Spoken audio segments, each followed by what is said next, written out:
Hey everyone, Carl here. I'm just doing the organizer update video. I'm the digital strategist at Dogwood, if we haven't met. So I stayed the weekend in Vancouver last weekend, and when I woke up on Monday morning, the North Shore Mountains were almost completely obscured by smoke. And the smoke was from a forest fire burning on the Sunshine Coast. It was unsettling and a little upsetting to wake up in the city I grew up in, not being able to see those mountains.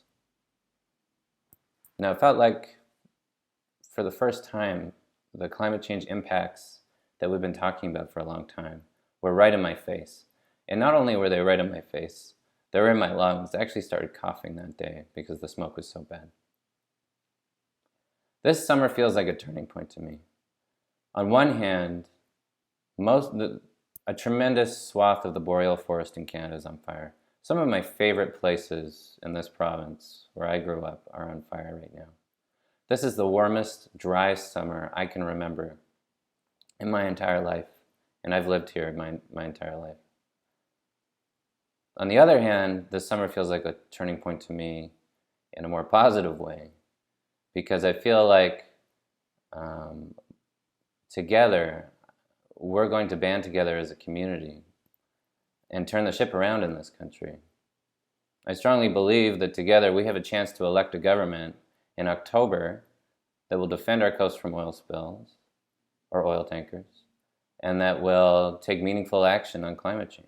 We have this amazing golden opportunity before us, and we have 3 months to give it our all. And it's already happening. This past weekend, we got reports in from organizers all across the province.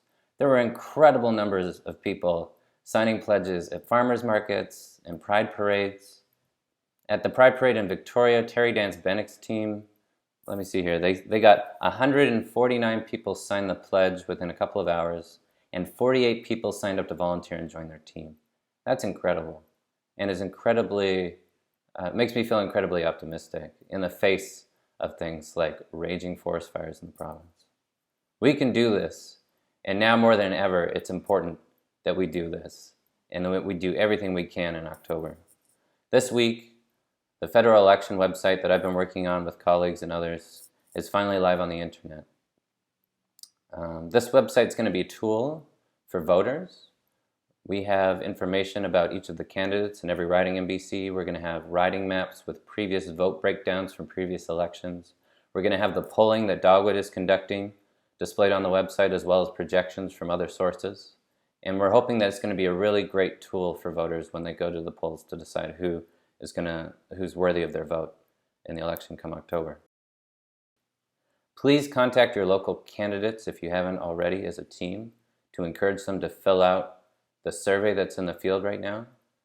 We're asking candidates who are running in BC to fill out a survey answering questions about where they stand on the issues, and we're going to be putting those results onto the website sometime later this summer. The deadline for candidates to fill out the survey is July 20th. And the URL that you can use to send to candidates is dogwoodinitiative.org/survey.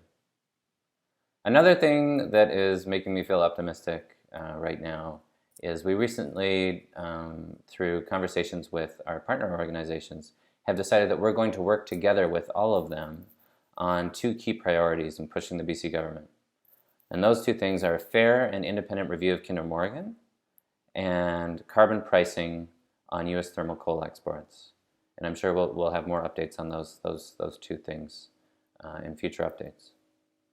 I really feel like this is an important summer, and this is a turning point, but it's a positive turning point, because I know that we will band together as a community, and we will do everything we can to make sure that there's some kind of win come October. The election is coming, and I'm really looking forward to working with all of you between now and October 19th.